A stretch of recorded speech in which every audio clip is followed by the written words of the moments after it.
안녕하세요. 오늘의 기본 뉴스. 사법 내란이 일어나자 시민들은 개싸움을 시작했습니다. 진짜 개싸움이 시작됐다. 개싸움할 때는 룰을 따지는 게 아니다. 진짜 개싸움이 뭔지 보여주겠다. 이건 너희들이 시작한 거야.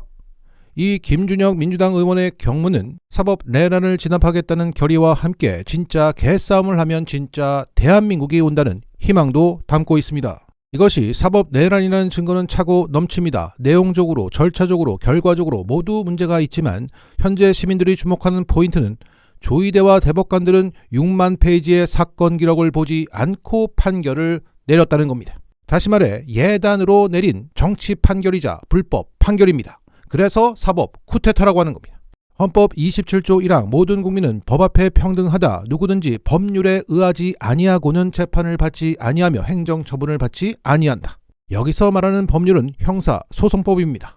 형사소송법 308조 2항 법원은 그 증거에 의하지 아니하고는 유죄 판결을 할 수 없다. 형사소송법 307조 1항 사실의 인정은 증거에 의하여야 한다.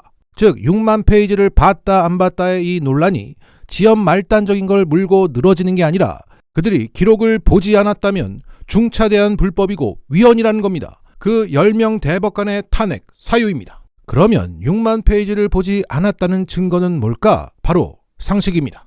조희대 판결문에도 선거인에 주는 인상이 판결의 주요 근거가 된 것처럼 상식은 법적 근거가 됩니다. 자, 사람이 이틀 만에 6만 페이지를 못 본다는 것은 상식입니다. 하지만 판사들은 매일같이 사건 기록을 보는 게 직업이라 가능할지도 모릅니다. 하지만 이번 사태에서 실명을 공개하며 비판에 나서고 있는 청주지법의 송경근 판사는 이렇게 증언하고 있습니다. 6만 쪽이 넘는다는 방대한 기록을 이례적으로 항소심 선고 후 불과 2일 만에 정리하여 대법원으로 송부하고 피고인의 답변서가 제출되자마자 기다렸다는 듯이 다음 날인 4월 22일 소부 배당 후 즉시 전원합의 재회부하고 당일 오후 1차 합의 기일을 갖고 이틀 후인 4월 24일 2차 합의 기일을 가진 후에 일주일 후인 5월 1일 판결을 선고하였습니다.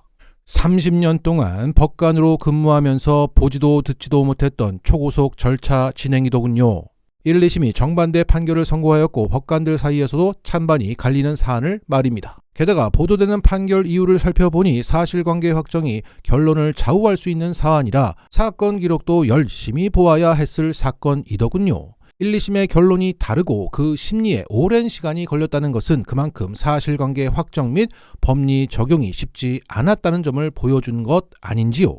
하기야 6만 쪽 정도는 한나절이면 통독하여 즉시 결론을 내릴 수 있고 피고인의 마음속 구석구석을 꿰뚫어 볼 수 있는 관심법까지 그야말로 신통방통하고 전지전능한 능력을 가지신 훌륭한 분들만 모이셨을 것이니 아무 일도 아닌 것을 우둔한 제 기준으로만 맞춘 기우인가 봅니다. 그러니까 판사를 30년에서 잘 아는데 이번 진행 과정을 짚어보니 대법관들이 기록을 볼 수 있는 물리적 시간은 한나절이었다는 겁니다. 여기서 한나절은 half a day입니다. 즉 12시간입니다. 결국 30년 근무 판사가 봤을 때 조희대 이하 대법관들은 정독을 해야 할 사건을 12시간 만에 6만 페이지를 통독했다는 겁니다. 앞으로 이어질 수사에서 이들이 4월 22일에서 24일까지 언제 밥 먹고 자고 일했는지 따질 것이고 기록을 읽었던 시간이 나올 겁니다. 이런 가운데 어제 법사위에서는 이 상식을 가지고 법원 2인자인 천대엽 법원 행정처장에게 질의했고 이 과정에서 2개의 거짓말이 드러났고 고등법원도 한통속이라는 증거가 확인되었습니다. 먼저 어제 법사위에서는 이틀 만에 6만 페이지 검토가 가능하냐는 질의에 천대엽은 사건 접수와 동시에 재판 연구관들이 기록을 받고 그들과 대법관들이 유기적으로 협력해서 검토했다는 취지의 답변을 했습니다. 즉 2심 무죄 선고 이후 대법원에 사건이 접수된 3월 28일부터 판단을 내렸던 4월 24일까지 약 한 달 동안 기록을 충분히 보고 판단을 내렸다는 겁니다. 하지만 이어진 질의에서 대법원에 사건이 접수되면 사건 관리부로 이관되는데 이곳에 재판연구관의 접근 및 열람이 불가하다는 사실이 확인되었고 천대엽은 반박하지 못했습니다. 따라서 대법관들이 직간접적으로 열람 가능한 기간은 4월 22일부터 24일 뿐이었다는 게 재확정되었습니다. 이 재확인 과정에서 대법원의 2인자가 국회에 나와서 거짓말을 했던 겁니다. 봤다는 거짓말이 확인됐으니 안 봤다는 게 확인된 겁니다. 그리고 그 6만 페이지를 복사했냐, 다 복사해서 그 12명의 대법관에게 나눠줬냐라고 물었고, 여기에 천대엽은 6만 페이지를 스캔해서 전자문서화했고 대법관들이 그것을 다 봤다고 답변했습니다. 여기에 박은정 의원은 그게 전자문서였다면 그 접속 로그 기록을 달라며 정식 요청할 것을 예고했고, 천대엽은 난감한 표정으로 일관했습니다. 여기에 김민석 의원은 긴급 메시지를 타전했습니다. 대법관 10명이 이틀 동안 6만 페이지의 전자기록을 다 열람했는지 열람 소요 시간 등 모든 로그 기록을 공개해 줄 것을 요청합니다. 윤석열 대법관들의 6만 페이지 이틀 동안 전자 열람, 그 로그 기록 공개 요구 100만인 서명운동을 제안합니다. 이틀 내에 6만 페이지 봤다? 이틀 내에 끝냅시다. 그래서 현재 모든 커뮤니티, 모든 유튜브, 모든 SNS에서 이 서명운동이 대대적으로 진행 중입니다. 이것은 이재명을 위한 것만이 아닙니다. 사법 쿠데타에 찬탈된 나의 주권과 자존감을 회복하는 길입니다. 더 쉽게 말하면 사법 귀족들에게 주인의 본때를 보여주는 겁니다. 더보기에 링크를 올렸습니다. 참여해서 주권을 회복합시다.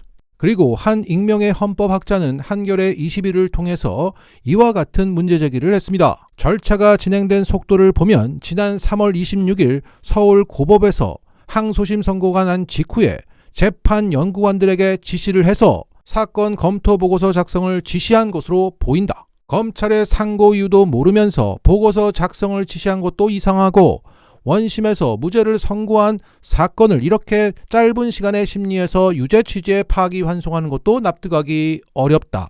그러니까 지금 파기환송심을 진행하는 서울 고등법원에서 2심 무죄 판결 직후인 3월 26일 대법원이 앞으로 파기환송을 할 줄 알고, 그래서 자기들한테 사건이 넘어올 줄 알고 미리 움직였다는 어마어마한 얘기입니다. 더욱이 서울 고법은 검찰의 상고 이유를 보지도 않고 보고서 작성을 지시했습니다. 서울 고법의 판사도 안 보고 판결한다는 것, 조이대와 한통속이라는 걸 뒷받침하는 정황 증거입니다.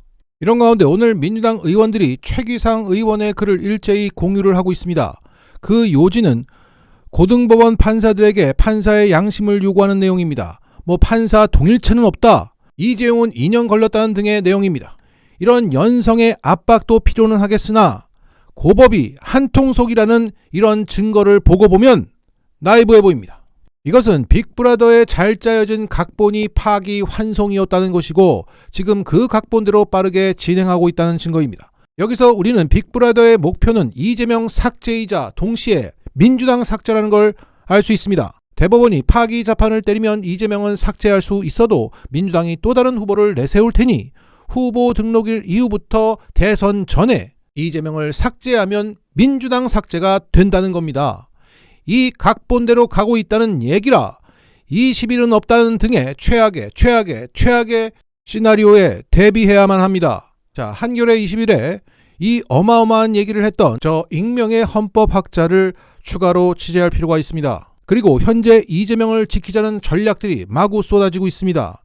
여기서 우리가 잊지 말아야 할 것은 중도층은 강한 쪽, 이기는 쪽에 붙는다는 사실입니다. 그 전략들이 아무리 지저분해도 괜찮으니까 부디 개싸움 합시다. 진짜 개싸움 하면 진짜 대한민국 온다. 정치 10단이 기본 뉴스에서 새롭게 시작합니다. 구독과 공유 부탁드립니다. 마치겠습니다.